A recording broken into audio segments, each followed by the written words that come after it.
Radio Ramogi. Radio Ramogi. Radio Ramogi. Cartoon Radio Ramogi. Radio Cartoon Ramogi. Weche maka kod kacha. Joluo duto. E piny Luo duto. Radio Ramogi, #1 station for the Luo nation.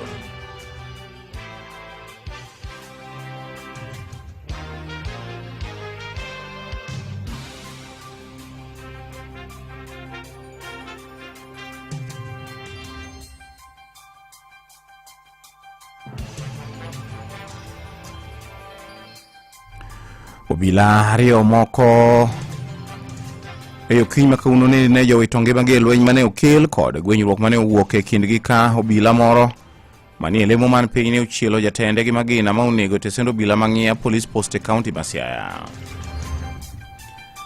Jalopa jatend piny Kenya machon ma bende en jatend duond bura mar DCP Rigathi Gachagua kawuono koro godhoge piny kowacho ni ohelni duto manche ne okethi kod jokuoge ng'anyo mar rowere mag Gen Z manche ne obagi tai 25 e thur kaendi gino helni mag oganda mauke gwenge mag Mount Kenya kowacho ni jokuoge goendo ne oketho mwandu goendo ka imiyogi arita kod obila.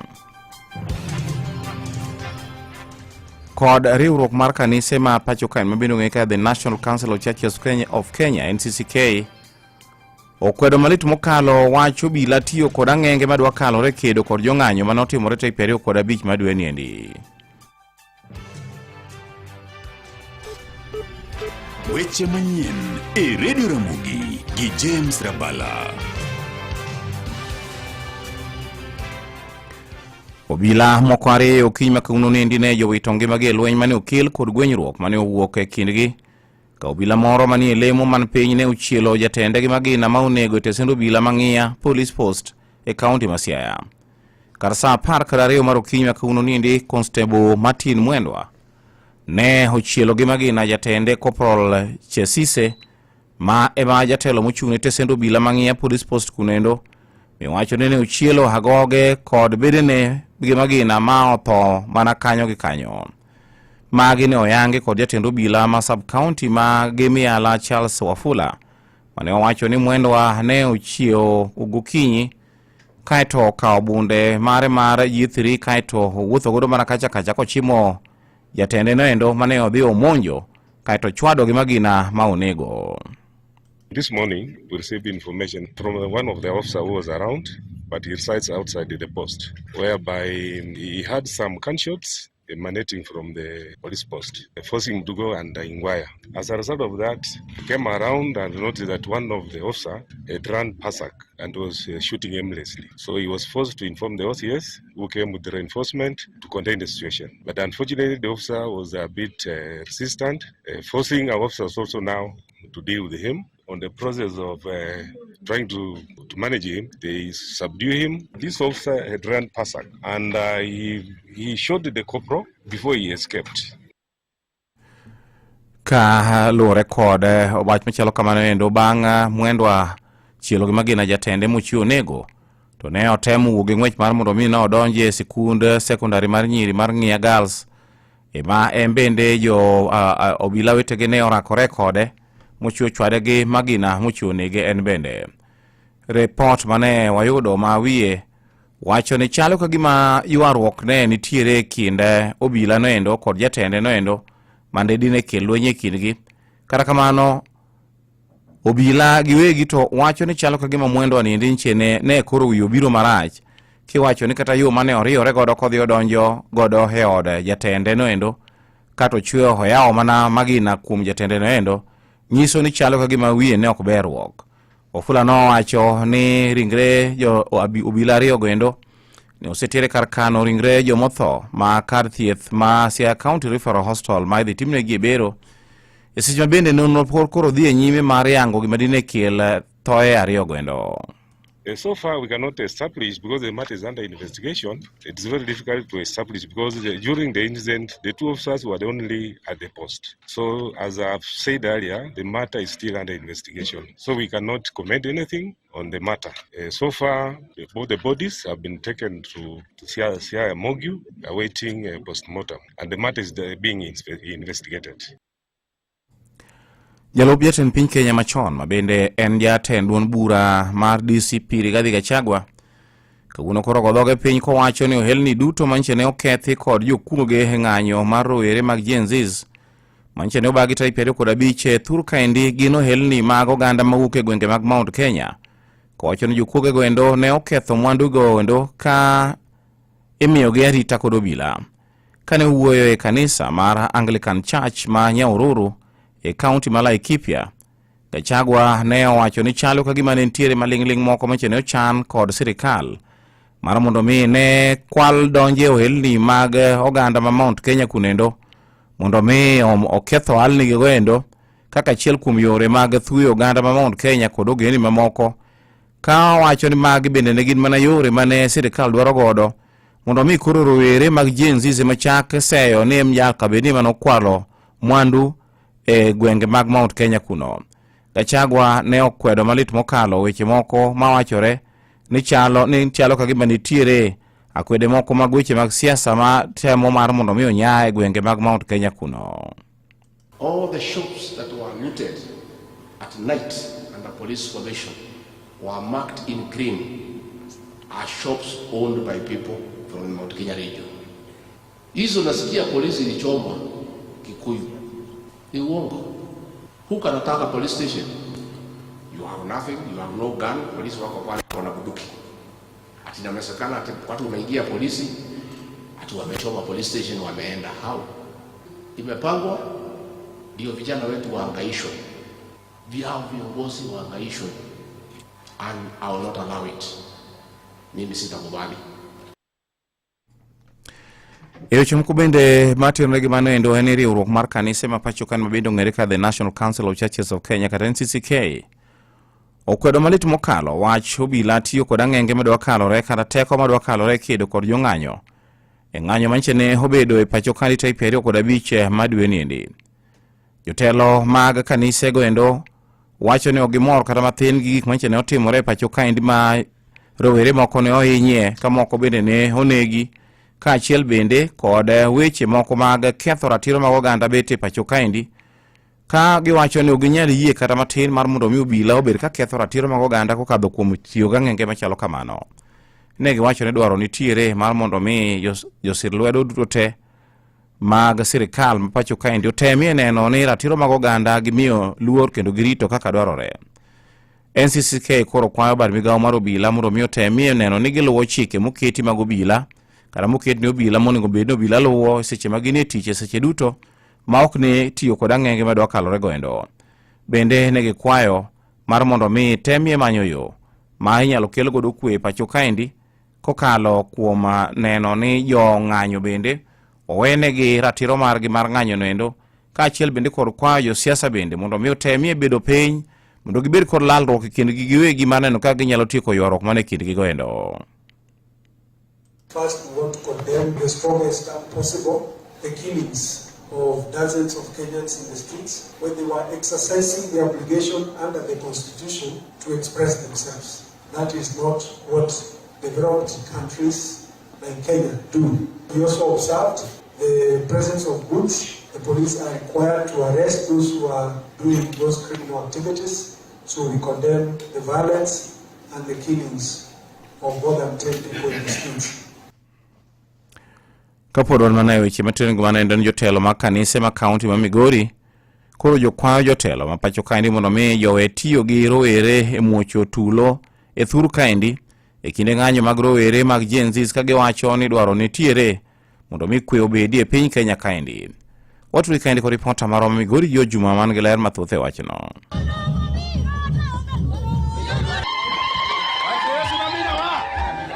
Jodolo mag dindego mag Roma ne wuoyi kinde mane rwako Joseph Ogada Mijondo kaka cardinal kata jadolo maduong' mar kanisa no mar New Life of Salvation around the world e gwego mag Nyatike. Wach ni josiasa osebedo katiyo kod rawere e kelo koke pacho kae. Kal mondo bed piny owuo gi raia mondo giwinj dwach raia gima raia dwaro mondo koko mitimo pile ka pile mondo rum.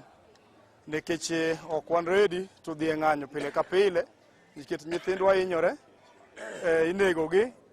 Wakwayo kwe e piny Kenya mangima.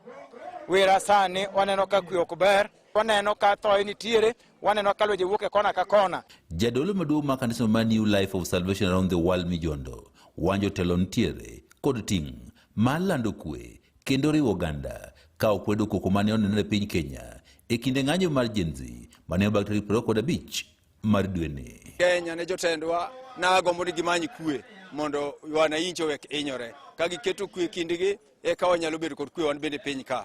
Ka giketo ne ok giketo gimanyi kwe mondo wan be wabed kod kwe. Ka waluongore wabedo pamoja to wawuoyo kaka joka ng'ato. Kae to Nyasachwa miyo yo madwalo to kwe bete kindwa.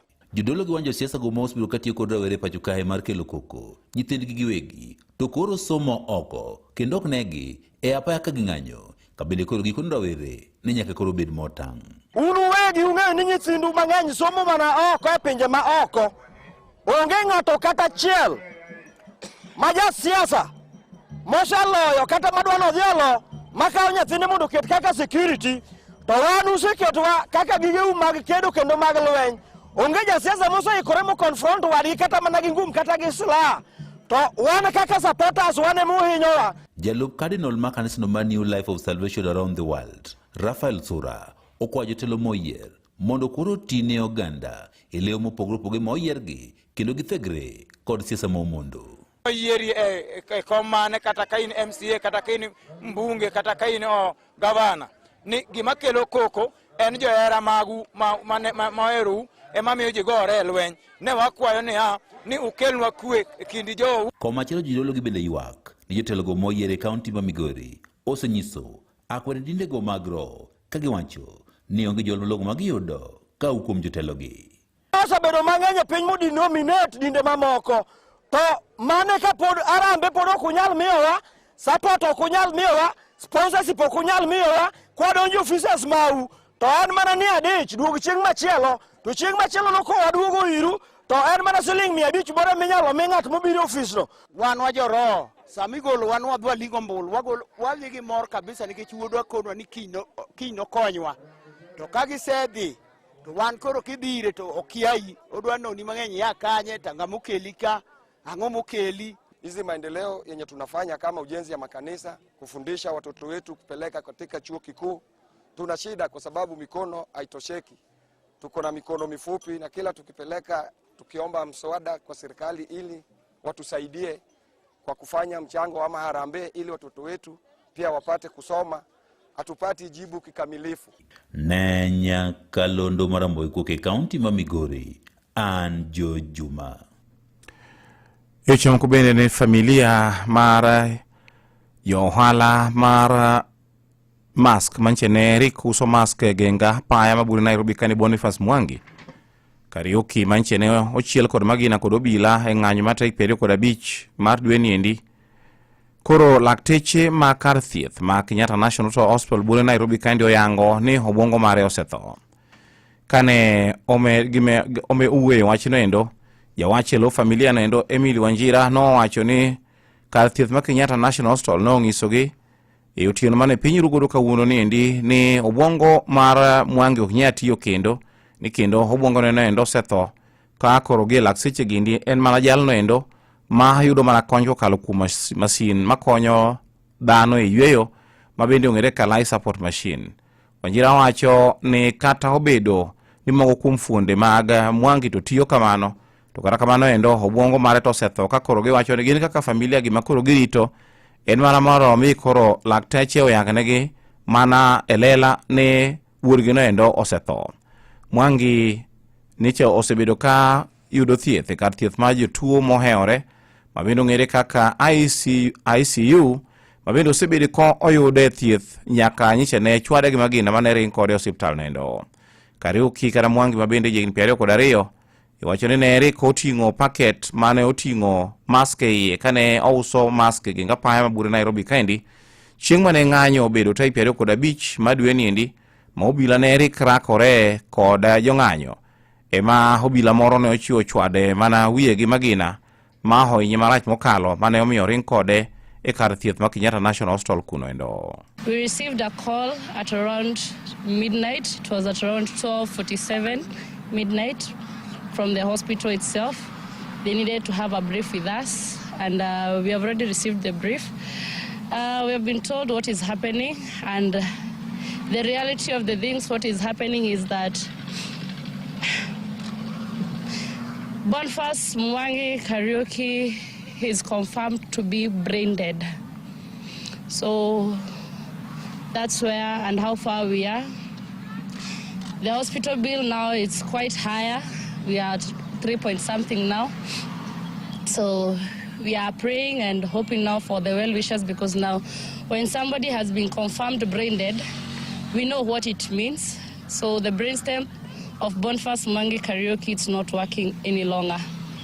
So for all the well-wishers, we as the family of Boniface Mwangi Kariuki, promises were being given to us, but none has come through. So on behalf of that, we were given a pay bill for the medical bill fund, whereby is 76,82,551 account. It's your name. And the name that to reflect out of that pay bill, it's Boniface Mwangi Kariuki Medical Fund. So hapo ndipo tuko. Imedo winjo weche manyien e Radio Ramogi gi James Rabala. Kode obila moro mar Kanga makath gweng' moro ni Kithimani e county ma Machakos sani koro inono wachne bang' kane ochuoyo rawera moro ma yike ok duong' kod pala mochuo hinyo marach malich mokalo. Iwacho ni nochuo rawera no endo gi pala e wiye, chuo agoge ka achiel bende kod dir ng'e mano chuo gi pala. Iwacho ni nochuo gi pala, ochuo rawera no endo gi pala bang' ido rawera no endo kod nyako moro mosiepne e ode, ka owacho ni kuom ich wang' ne ochuo wuodho pala ma ohinyo rawera no endo marach mokalo. Kata kamano endo gima nochako dogo mako dhoji en ni bang' chuo rawera no endo gi pala mohinyo en owuon kendo obila no endo emano chako kawo rawera no endo moringo gode kar thieth moro mar ji giwegi ma rawera no dhi nyime kod yude thieth. Kata kamano iwacho ni oganda mono odak machiegni kanyo endo ne gi owang' kendo wuok oko kar rombgi gi mau mar mondo mi ne gi go obila no endo ginegi. To kata kamano obila wetegi ma Kithimani Police Station ne jochopo kanyo mapiyo piyo ma oreso ngimane ma odhi kode. Obila dhi nyime kod timo nonro mar ng'eyo gimomiyo obila ni endi dine chuo rawera no endo gi pala mohinyo marach machalo kamano. Nye kwara mga jong mago bende makilo ae giko maga winjo weche manyien mawuok one kocha gi lak seche gindi. Tudi kendo gi nyakalon mara Ramogi kango chopo sa achiel mar otieno ma kendo bucha kelo nie kendo weche moko manyien adimbe ako kamano kango chopo sa 11:12 tibo kelo weche manyien go endo e yo machuok.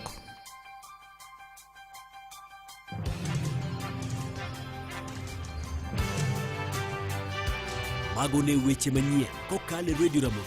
Radio Ramogi, #1 station for the Luo Nation. Ramogi Radio, Radio Ramogi, Karchun Jaluo. Here we go. Pinjari mtokni kata boda boda wan kod wach maber ne in. Sani koro nitie platform manyien mayangi kendo chulo kindani ma isebedo ka itimo. Machiegni e Wigo. E Wigo wagendere pewa wayangi kendo wachulo tiji matek misiko itimo. Mondo iriri kodwa kawuono